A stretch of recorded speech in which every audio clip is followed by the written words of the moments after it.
and the gates of hell shall not prevail against it. This is the word of God to us. Please be seated. Several years ago, we were at Gulf Coast Bible Camp, and I was counseling a 5th grade boys cabin, and I had decided going into that week that I was just throughout the week going to try to give them all a nickname. I've never been a big nickname person, but I thought it might be something that they would enjoy, and man, they did. They loved all the nicknames. They were very cheesy, corny nicknames that we came up with throughout the week. Some of them came kind of quick. I tried over the last week or so to remember all the different nicknames, and there's only one that I can actually remember because there's a young man that I remember who was there, primarily because I saw him a few years later. And at that week, his name had something with Mac. I don't remember if it was first name or last name. I just called him Mac and Cheese. All week, just called him Mac and Cheese. He loved that nickname. Well, fast forward a few years later, he's back at camp. He's a high school student, and he comes up to me, and we're talking, and I can't remember his name. All I can remember is Mac and Cheese, but I'm not going to call him Mac and Cheese as a high schooler. And so I just, you do what you do, and you're like, hey, man, good to see you. And it got me to think about that based on the text that Weston just read to us, where Jesus gave Peter that nickname. When he told him, he said, you are Peter. And that, he wasn't giving him like a new formal name. He actually nicknamed him because that word is the same word that he uses when he says, on this rock. He uses the same term. And so he nicknames Peter the rock. And I've just wondered, how did Peter receive that nickname? Like, was it something that he took a lot of pride in? When Jesus gave him that name, was he shocked? Like, me? The rock? Are you sure you didn't mean one of these other guys? Was he a little anxious about it? Did he poke his chest out and feel really confident? We were watching The Chosen last week, I think, and the episode came up where they show this scene where Jesus nicknames Peter. And it was a really interesting take where he's just really honored by the name, and he takes a lot of pride and joy in that, but he also feels that tremendous weight of responsibility. And how he actually received that, we don't really know, but I've just really wondered what that was like, because Jesus gives Simon this nickname, the Rock, knowing all of the things that the Rock was about to do. Because it's not like the Rock was always rock solid in his faith. He was on this moment in Matthew 16 where he makes this great confession. But if you're reading through the Gospel of Matthew, then, and it's not necessarily that Matthew always wrote in chronological order, but just 2 chapters before, the rock actually sank like a rock. Do you remember the story in Matthew 14 where Jesus has fed the crowd of 5,000 men, which is probably more like 10 to 15,000 people when you counted the women and children that were there, and he does that with 5 loaves and 2 fishes. He blesses them, breaks it, feeds this massive crowd. There's 12 basketfuls of leftovers for the disciples to take home as this reminder that Jesus is the answer to every problem that we have. And then he tells his disciples at sundown, get into the boat and sail to the other side. I'll meet up with you. And Jesus heads to the mountain. He's going to spend the night in prayer. And they get out on the water, and you got to remember the Sea of Galilee sits down in a bowl. It's surrounded by mountains. And so they didn't have the Weather Channel app where they could look and go, well, you know what, at about 3 o'clock this morning, there's going to be a storm coming. We better hurry across. And they couldn't even see it approaching just because it was dark because of the mountains. And so you could get out on the water, and the next thing you know, bam, there's a storm. And they're caught in a really nasty one. They've been fighting it for several hours. It's about 3 o'clock in the morning. They still haven't made it to the other side. And they look off into the distance in this storm, and they see this figure walking on the surface of the water. And they're terrified, as would you and me included. And they cried out, it's a ghost, because there's only a few logical explanations, and that's probably the most logical one, a ghost. And Jesus just calls out, he says, don't be afraid, it's I. How many people are there in your life that they can call from an unfamiliar number and just say, hey, it's me, and you know exactly who it is? They don't have to tell you, hey, it's me, and then fill in the blank with their name. You recognize their voice instantly. They probably all fit on one hand, maybe 2. And Jesus just says, it's me, and they instantly know that it's him, because he had already taught in John 10 that the sheep know the voice of the shepherd. And so Peter says, Lord, if it really is you, command me to come out to you on the water. Allow me to do what you're doing. And so he says, come on. So Peter gets out of the boat. Can you imagine the other disciples thinking, what in the world? This is crazy. Peter, are you sure about this? And he's acting out of rock solid faith, right? He steps out on the water. He begins walking on the surface of the water. Remember, it's right in the middle of a storm.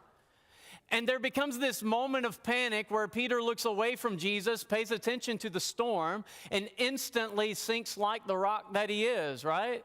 And he goes under the water and he's fighting for his life. He cries out to Jesus to be rescued, and Jesus does. He picks him up and they get back into the boat. That's just one moment of failure for Peter, because he gets back in the boat and Jesus looks at him and says, oh, you have little faith. Why did you doubt? And I'm like, well, what about the rest of these guys who didn't even get out of the boat? Did they have no faith at all? There's another scene in Peter's life. It's actually recorded by Matthew right after Jesus has given him this nickname, where it says, from that time on, Jesus began to tell his disciples that he's going to go to Jerusalem. He's going to get handed over to the elders and the scribes, and he's going to suffer a lot of things. He's going to be killed, and on the third day, he's going to be raised. And I'm convinced that they never heard that last line, on the third day, he would be raised, because it's the old good news, bad news kind of thing. Somebody comes to you and they says, I've got good news and bad news. Which do you want first? And what do you always say? Go ahead and give me the bad news. You know, that's actually the worst thing you could do, because studies have shown when you hear bad news, your brain shuts down and it never focuses on anything else, and it will never hear the good news. You must always hear the good news first before you hear the bad news. But they heard the bad news first before they heard the good news. That's why they weren't at the tomb on Resurrection Sunday waiting on Jesus to walk out. And all they heard was he's going to be killed. And so Peter, the rock, took him aside, and Matthew said he rebuked him. Far be it from you, Lord, this will never happen to you. What a statement.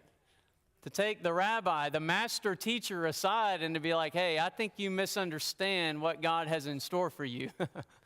And so then it says Jesus speaks to Peter but looks at the crowd. It would be like Peter standing right over here and the rest of the disciples being over here, and I'm talking to the person over here, but I'm looking over here so that everybody hears what I'm about to say to this one person over here. And then Jesus said, looking over here to the rest of the crowd, saying to Peter, get behind me, Satan. And so Peter's like, did you say get behind you and Satan? He's like, no, Satan, the adversary. And then Jesus explains what he means. He says, you are a stumbling rock. You're a stumbling rock. You're a rock that is in the way. You're not acting out of rock solid faith. You're not thinking in the things of God. You're only thinking for yourself and in human terms, and you are getting in the way of God's plan. Yes, you are the rock, and you are the wrong kind of rock, because you are causing people to stumble. Another scene from his life, maybe one of the worst ones if you were to be able to ask him, would be on that night Jesus had been crucified, the same night that Jesus gave us that Lord's Supper that we just observed, that Brandon was reminding of from the gospel accounts, where right after that moment, Jesus told Peter that he would disown him that very night 3 times. And Peter said, Lord, I'll never disown you. I will die for you. But they arrest Jesus after he leaves the Garden of Gethsemane, and they take him away, and the rest of the disciples kind of follow at a distance, and Peter finds himself in the courtyard around Caiaphas, the high priest's home, and there's a fire there, and people are gathered around the fire, and so he's trying to stay close enough to see what's going on, but not too close that he gets in trouble himself. And so he's warming himself by the fire, and this little servant girl looks up, and she says, hey, didn't I see you the other day with Jesus, the man they arrested? Moment of faith, right? Moment to be the rock. Yeah, I was with him, and I'm proud of it. That's not what he said. He said, I don't know him. I don't know who that is. Who are you? Jesus? Who's that? A little bit later, he's still kind of following at a distance, and another person, a man this time, looks at him and says, hey, aren't you one of the 12? Aren't you one of his close followers? And he looks at that guy and he says, I don't know him. And then finally, there's one more moment where somebody heard him speak and they're like, oh, no, you're a Galilean. Your tongue gives it away. You've got an accent like some of us do. And we know that you are with him. We know beyond the shadow of a doubt. And then he begins to call down curses. He gets really direct in his language, and he says, I do not know the man. And Luke records for us in Luke 22, as he's speaking, he hears the rooster crow. And the Lord turned and looked straight at Peter. Can you imagine that moment, locking eyes with the very person you spent the last 3+ years devoting your life to? That in your very last words you have just uttered said, you don't even know that person. And then he remembered exactly what Jesus told him. And he runs out and he's dealing with the shame and the guilt, and he wept bitterly. And what's wild is that Jesus had already called it, right? Jesus had already told him this is going to happen. And can you imagine the pain and the heartbreak that must have created in the heart of Jesus to know what Peter was going to do, even before he nicknamed him the Rock, to know all of these moments that Peter is going to fail. And you look at that and you go, how can you do that? How can you call somebody the Rock that's not going to act that way? Because this is what love does. Love forgives. Love makes room for failure because love understands that failure is not final. Love has room in its heart for people to be people. Jesus knew in each of these moments in Peter's life where he was going to fail. He wasn't caught off guard. He wasn't shocked. He wasn't like, wow, Peter, never saw that coming. In fact, the last one he said, this very night, 3 times, he called the number. 3 times you're going to disown me. Do you think he said that with pride and confidence? Or do you think Jesus says that with heartbreak? Peter, this very night, you're going to break my heart 3 times. Yet he still had room in his heart for Peter to fail. Because Jesus teaches us something that we need to learn. It's that love has this ability not to see people for who they are now, but who they are becoming. Because even though Simon wasn't the Rock in each of those moments, he would become someone with a rock-solid faith. And that's why love is able to forgive, because you look at a person that's brought you all kinds of heartbreak and heartache and pain time after time, and love has the ability to look at them each time and to see who they are becoming. It's why Jesus could make room in his life for these disciples who on one occasion would be arguing about who's the greatest, who's the best, greatest disciple. And you can imagine Peter's got a pretty strong leg up to be like, how many of you did he nickname the Rock? That'd be 1, right? And they're breaking out into this disagreement, and then Jesus steps in and is like, guys, this is not how things operate in the kingdom of God. It's not about a hierarchical structure. It's about who's going to serve the most, who's going to surrender, and who's going to humble themselves the most. There's one occasion where Jesus and 3 of his disciples have been on the mountainside. He's transfigured. He comes back down to meet his disciples dealing with a demon that they can't cast out. They have failed to heal this person of this demonic possession. And he just tells them, he's like, this kind can only be cast out with prayer and fasting. You missed something, guys. He made room for his disciples to fail because he's looking at each of them, not for who they were in that moment, but he could see who they could become. And what a powerful reminder to each of us to be able to look into the future, to see the development process, and not just focus on the mistakes. For whatever reason, God made us to be in this life where we have to grow, where we start out at a place in life completely helpless as babies who have to learn everything. When you think about when you're born, there is nothing you can do for yourself. You don't know how to feed yourself. You don't know how to use the bathroom properly. You have to learn the process of walking. And if you've ever raised a child through that process of walking, you know how dangerous and exciting and chaotic and fearful that actually is. You're excited about the fact that they're taking their first steps, and now you realize that their body is disproportionate because the head is way too heavy for what these legs can hold up. And so the head is just a magnet for every corner in your house. You had no idea there were so many corners in your home till that child's head hit every one. You had no idea how many electrical sockets you had in your house till they walked toward every one to plug them. Can you imagine in that moment when they take those first couple of steps and you're so excited, and then they do what kids learning to walk do? They fall. They fall down. And can you imagine as a parent standing over them going, if you fall one more time, I am done with you. I will not help you anymore. Get up and do it right now. That would be insane, because we know falling is a part of learning to walk, just like failing is a part of learning to live. It's why the words of Paul in 1 Corinthians 13 that we're spending some time looking at and pairing them with the life of Jesus are so important for us. Because in 1 Corinthians 13, verse 5, Paul says, love keeps no record of wrongs. Another way of saying that is to say love doesn't keep score.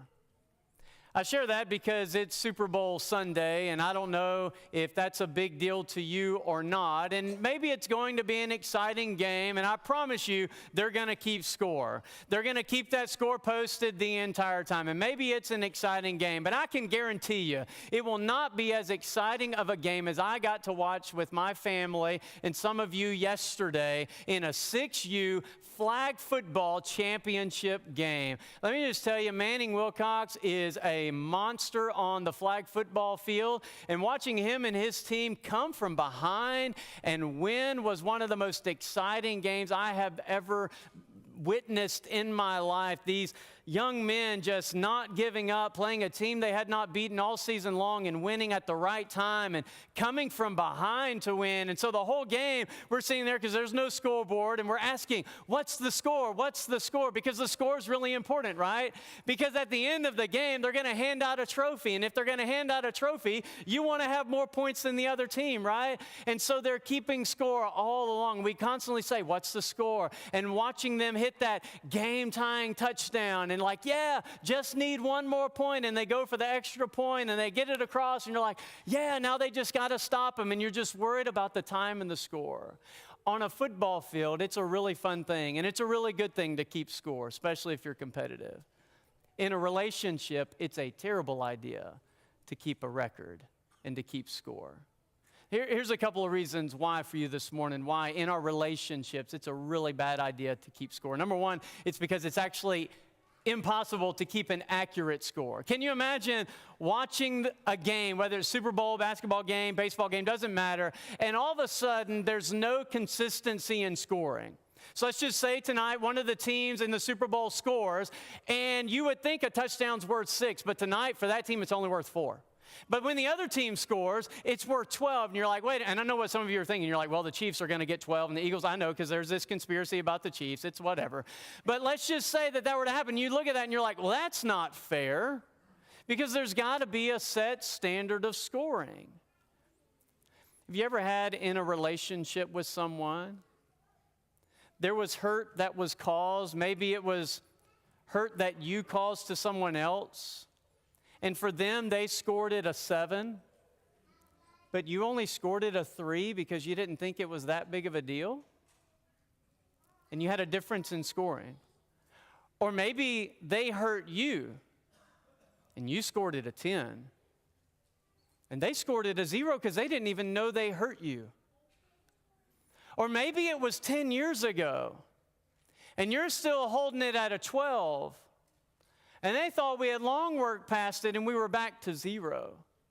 You see, it's impossible to keep an accurate score because there's no standard for what something is actually worth on the hurt scale. Because there's no way to fully know. So it's impossible to keep an accurate score. Here's number 2. It's impossible to act out of generosity and to even receive ingratitude when we keep score. It's tax season, right? I know we're getting ready to pay those taxes. April's coming right around the corner. Maybe you're going to delay it as long as possible. Maybe you're the early filer because you want that return. Either way, when you see that amount of money that's been paid in, are you like, praise the Lord, I didn't want that money anyways. I could not have done anything better with it other than to turn it over to the federal government to use at their discretion. And you know what I trust? The government's discretion when it comes to my money, right? Is that how you act? Or are you like ranting on Facebook, mumbling underneath when you write that check or you file those taxes or you sign from your CPA, whatever it was? There's no joy in that moment, right? Because you're not keeping an accurate score. Have you ever had a situation where, I know it's Valentine's week and we should only talk about the happy parts of relationships, right? Has there ever been a time where you hurt the feelings of your partner and you wanted to make up for it? You wanted to bring them something nice. Or maybe they hurt your feelings and they wanted to make up for it and they wanted to get you something nice. Fellas, maybe we decided to go buy some flowers and bring some flowers. Ladies, maybe there was that item, whatever it was they've been eyeing down. You'd seen it in their Amazon cart for a while. They put save for later, whatever. And you decided to go ahead and get it because you wanted to just offer a kind token of your appreciation. And you wanted to kind of say, I'm sorry. And when you handed the gift over or you received it, these words were uttered. Are you doing this because you feel bad? You see, it's impossible in that moment to act out of generosity or to even receive ingratitude because now it was viewed as an opportunity to get back to zero. You're just trying to make up for it. It's impossible to keep score.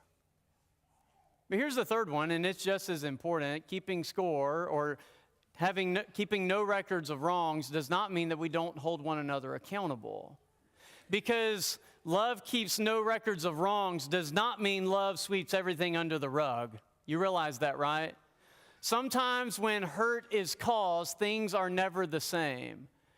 Love keeps no records of wrongs means that I will not hold something over your head. I will not hold it against you. I will release you of my desire to retaliate. That's what forgiveness is. It's releasing you of the debt that you owe to me. It's saying I can look at you and say our score is 0-0. I'm not up 5-0 because you hurt me and I scored at 5 and you haven't made up for it. Love looks at that and says we're even. We're 0-0. I don't hold that against you. That was worth nothing. We're back to 0. We're good. I released you of that. It does not mean that we are going to be best friends. There may have been tremendous hurt because when trust is broken, it takes time to repair that relationship. If trust is like a bank account, when someone debits from your trust account and they overdraw because they bring about hurt and pain, it takes time to get that account back to 0 to where we have complete trust. It does not mean I'm going to retaliate. It does not mean I'm going to hold it against you,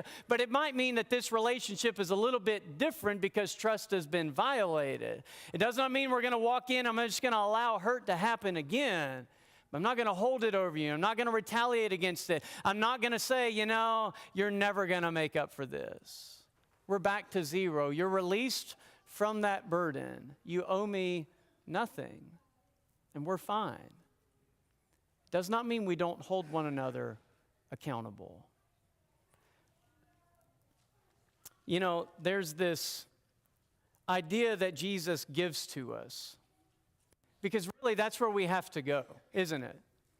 When you think about this idea of love keeping no records of wrongs, we can have all of these situations in our life, all of these hurts that pop up that goes, yeah, but, you don't know about this one. Yeah, but you don't know about when I was growing up. Yeah, but you don't know about what someone did.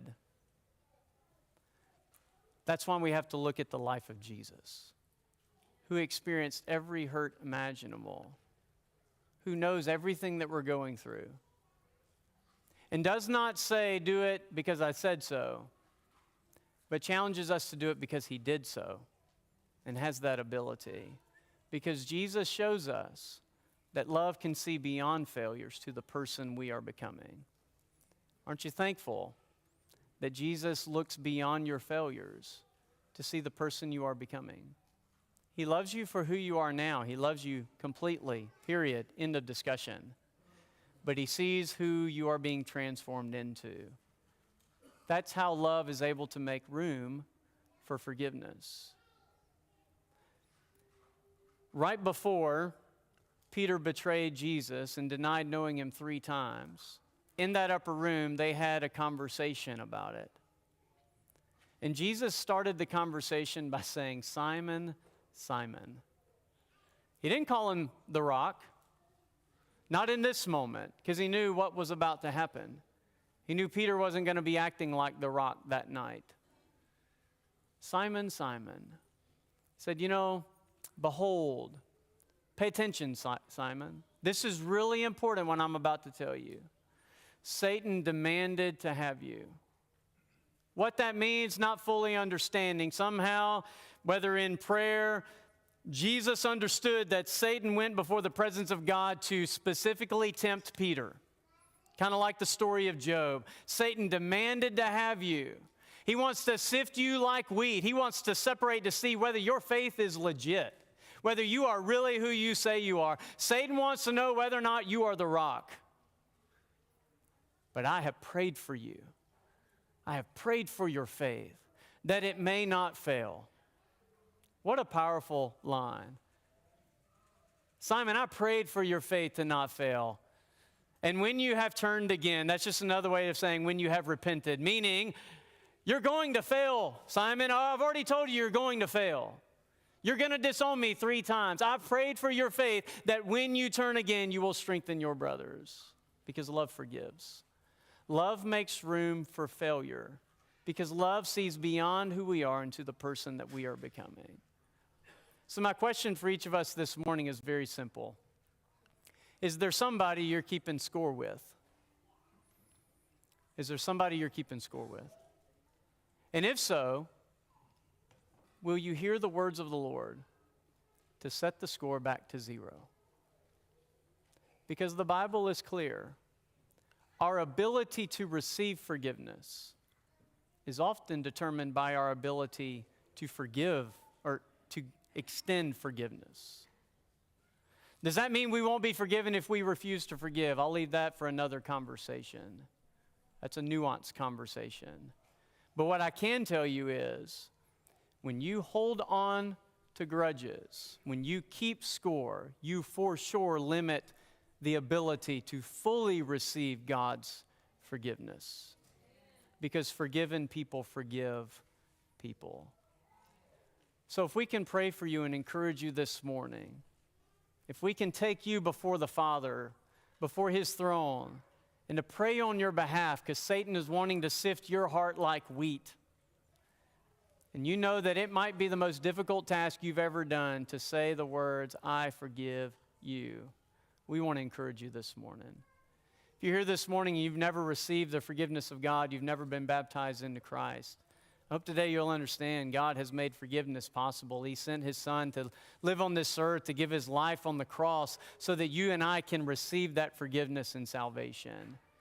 It begins with our surrender, our humility, and coming to Him in full belief and confession, confessing His name as the Son of God, and repenting of our sin and being baptized into Christ. And if we can encourage you and celebrate your forgiveness,